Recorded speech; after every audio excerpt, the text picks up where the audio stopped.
Hi, this is Elliot Fishman, and welcome to our Facebook Live. And hopefully, we are live now, though I don't see it on my screen. There we are, perfect. And I'd like to welcome everybody, and hope everybody's doing well. I know that it's a challenging time. It's going to be that way. I can say that every single week for the next year. I think the challenges are that things are opening more depending on where you live. I know in Maryland they announced yesterday that starting next week there'd be restaurants opening. I wouldn't go to a restaurant in a million years, but nevertheless, restaurants are opening. And it's important to recognize that the numbers are going up, so it's going to be a challenge about a second wave, of course. And then the balancing of that is our volumes are picking up. I mean, most places were down 70 or 80%, and close to that. And now most places are down probably 20%. Things like mammography, colonoscopy, all the things are slowly coming back, though it's a challenge for everybody, as we spoke about before, as you need to have increased time to clean rooms, as you space people out, as people wait in their car, as you don't want to have the waiting rooms crowded. You can't turn the patients over as quickly as you can. You want to make sure people are happy and safe. And then you also want to be very careful with the whole process. And so it is going to be challenging. Hopkins, like every other place, like your institutions, the only way to get more patients done, if you have the volume, will be to stay open late at night or open on the weekend. So it's going to be a little bit stressful on people. Now you could say, well, you're not going away. There's no meetings. There's no vacation. And perhaps, oh, what difference does it make if you work more? Well, I think it's a perception that people do have a life to live. And I think it is stressful. I think I notice people, and if you speak to your colleagues, I'm sure, or yourself, that people don't feel they're at the same level of productivity that they are. And also, if you're in the hospital, I see John Biacchino, who is in Virag, is in CT today, is saying hi, and he's making the point that patients are sicker, and so it takes longer to do patients. They're more difficult. This is true both the COVID and non-COVID patients. It does seem to me I've never seen so many cases of GI bleeding lately. The patients are really sick, and part perhaps as patients waited to go to the hospital before a little bit late, and so when they're coming in, they're really, really sick. As you know, patients were afraid to come in. They felt that, with little chest pain, well, maybe the chest pain will go away, but they were afraid of getting pneumonia. So it's a little tricky time, and hopefully we're going to work through that slowly but surely. I know Whitney is down south in Duck, North Carolina. Has anyone ever been to Duck, North Carolina? It's on the Outer Banks. It's supposed to be really, really nice, and it looks very nice. And they're staying at a friend of mine's house, so that's a pretty good deal. While I'm here working in the basement, so I'm home today. So I go in about every 2 out of 3 days, and then some days when I have like 800 Zoom meetings, like today, we I do that from home because whether I do it from home or not, beginning at 7 a.m., I'll have like 8 hours of meetings on the phone. Now, I will say I picked a topic today which is on voice or sound.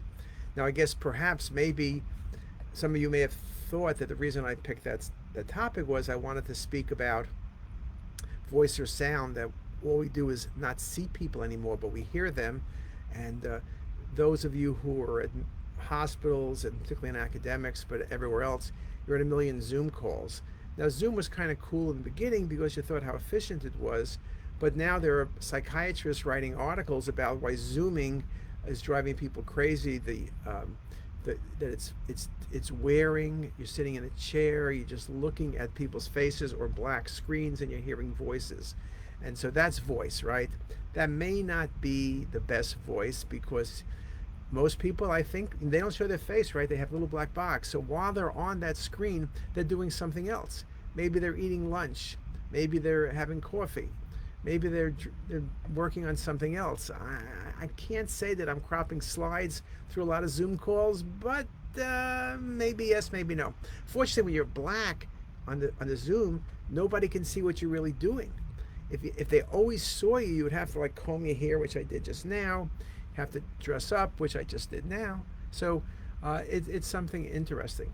Now, when I said voice, what I really wanted to speak about is the role of voice in radiology. Now, Whitney's on the line there, so she can comment. But I've been to CES, the Computer Electronics Show, the last couple of years with Whitney as a guest, and one of the things I noticed that I never really appreciated was how important voice was. And a couple of years ago when I went, they were showing voice, whether it was from Amazon Alexa or Google Assistant or Apple Siri and a bunch of other things from Microsoft and a bunch of other companies. By last year, it was down to Google and Amazon. The first year, everyone would say, oh, we have voice, we have voice, we have this, we have that. Well, last year, what I noticed was no one said they had voice because voice was everywhere all the time. And that became very, very important because, how do we do things? So you went from a keyboard, okay? So my grandson doesn't like the keyboard because he knows he keeps touching because your iPhone, your iPad, everything is touch. So people said touch was the greatest thing. You don't want to be doing typing, though. Touch is fantastic, but those of you who know, if you're using a big screen with touch, it becomes a little bit painful to keep touching because it gets very tiring because it's just not a very good, even if you put your screen down, it's still somewhat, doesn't have the right feel perhaps. Apple with the iPad has have these keyboards so people get the feeling of having a computer.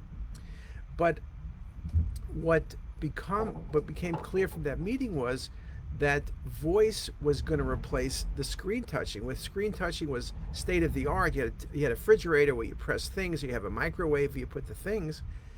Voice became to tell the microwave, cook this for a minute. Microwave, cook this, it's a potato, please cook it. You don't even know how long you have to cook it. There's a Hebrew National hot dog. I have an excellent recipe. 1 minute, 11 seconds on high.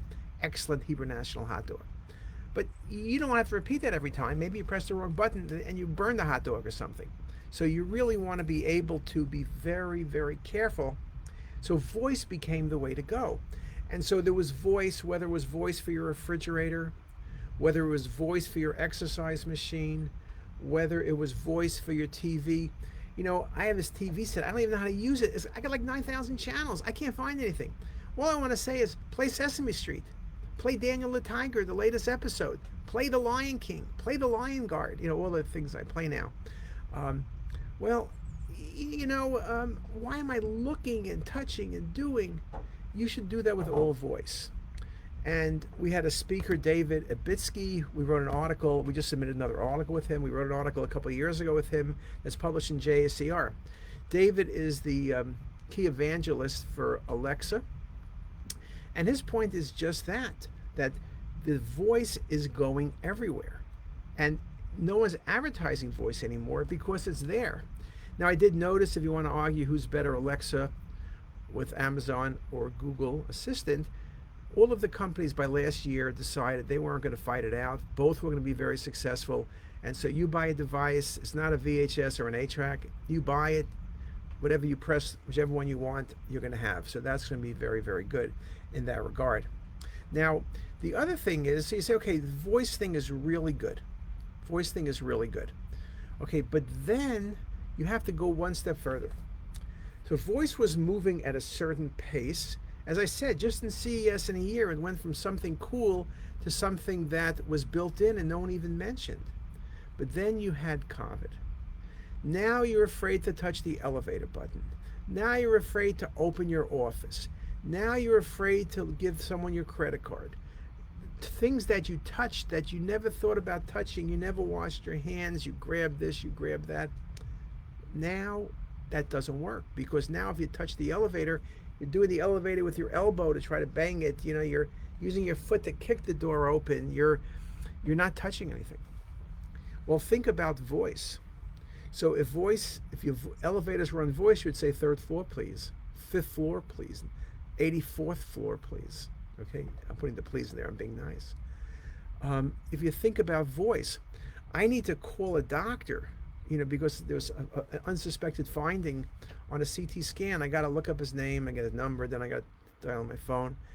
All I want to say is, Alexa, get Dr. Jones on the phone and tell him it's urgent.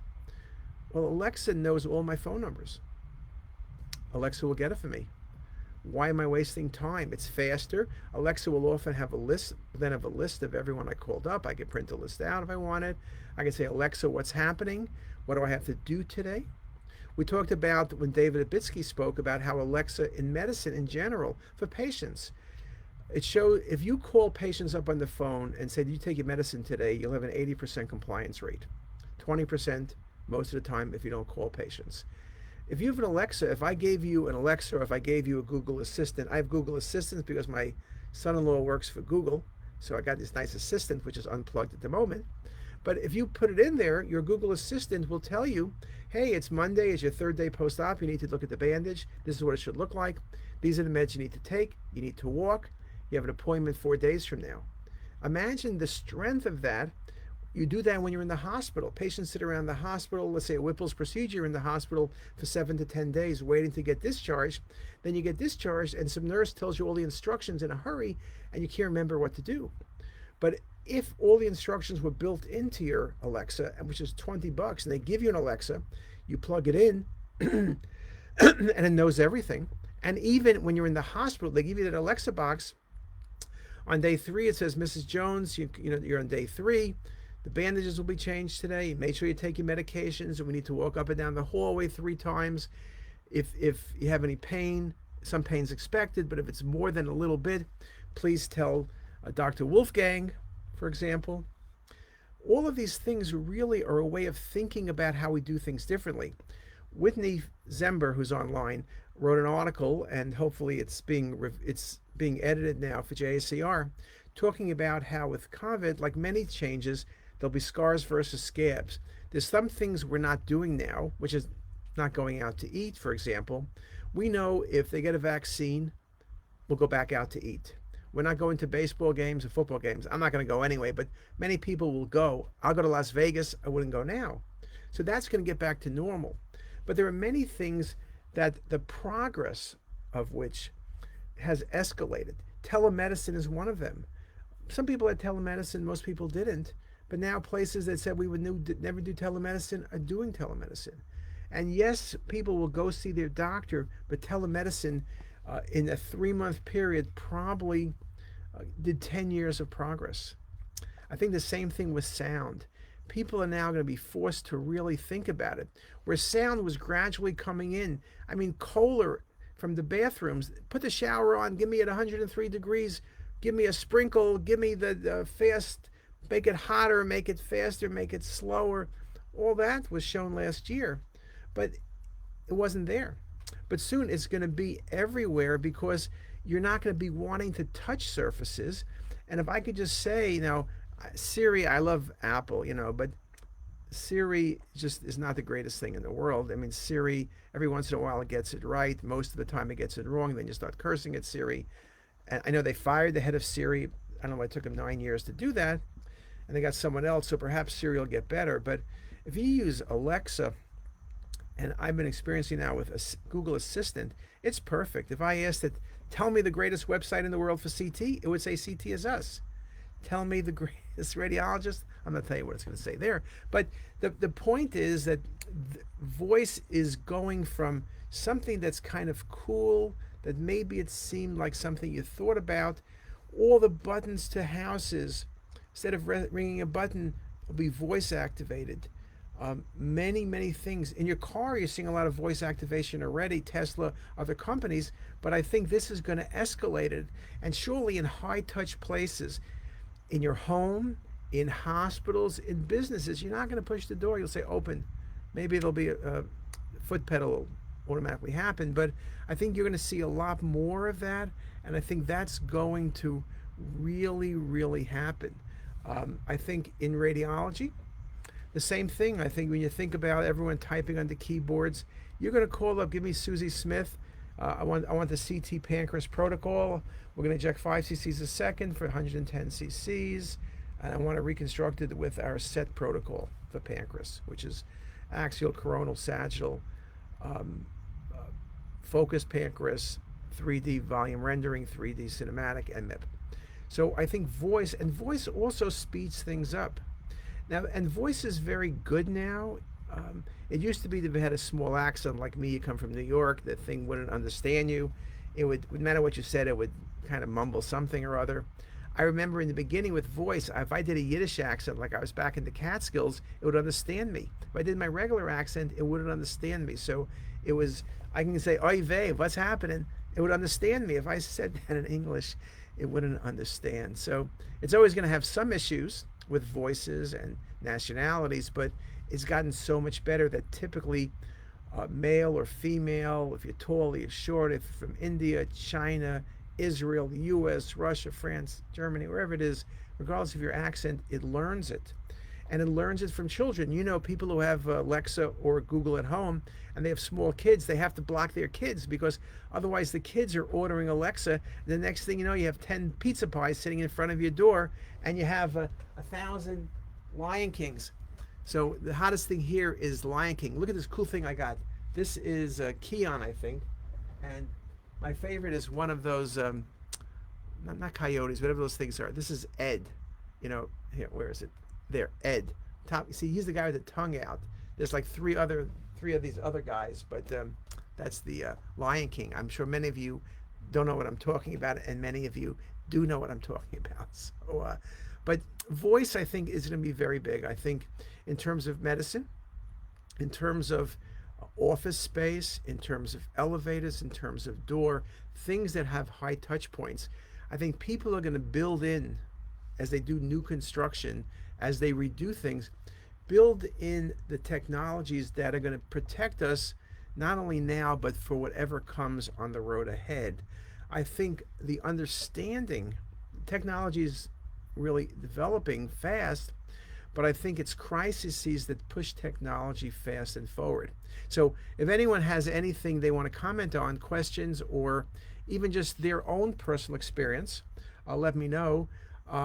Let me just see who's on here. So you, Scott, I got a nice haircut. You, Angela cuts my hair, cut it in the driveway. So I was really going for that the Mufasa Lion King look, but I had to. My driveway was full of hair. We couldn't get the cars in for about 2 days, but it will grow back, is what I say. And John's in Virag. He's on a staycation next week, and everybody's on staycations except for those crazy people going to Ocean City. So.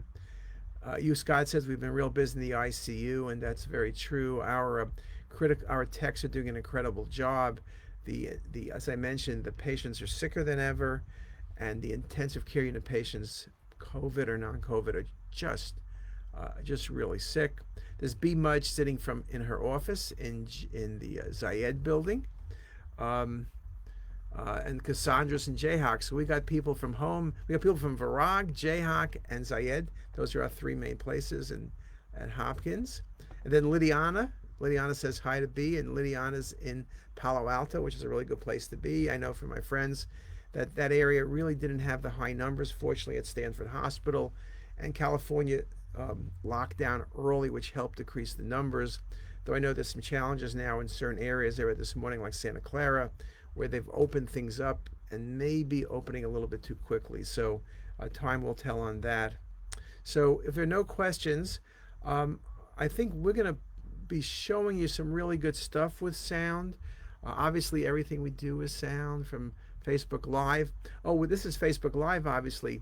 We published an article in JACR just a few weeks ago, and we got really nice. It was picked up by the ACR, by business imaging, by diagnostic imaging.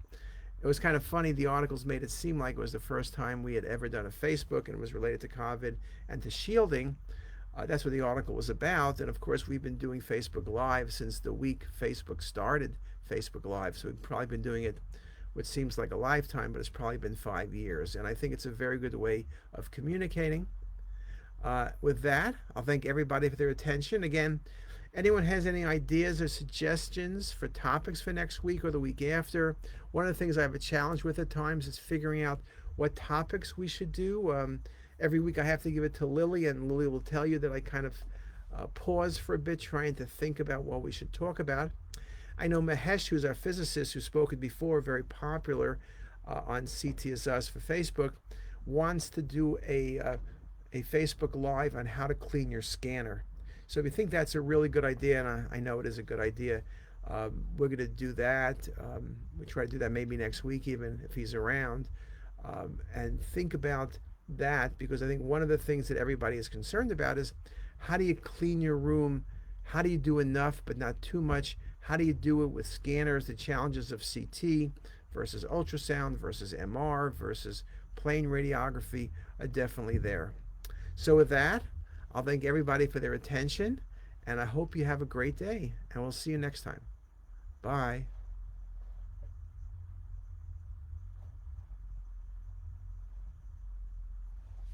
And now, as I try to log out here from this new thing, aha.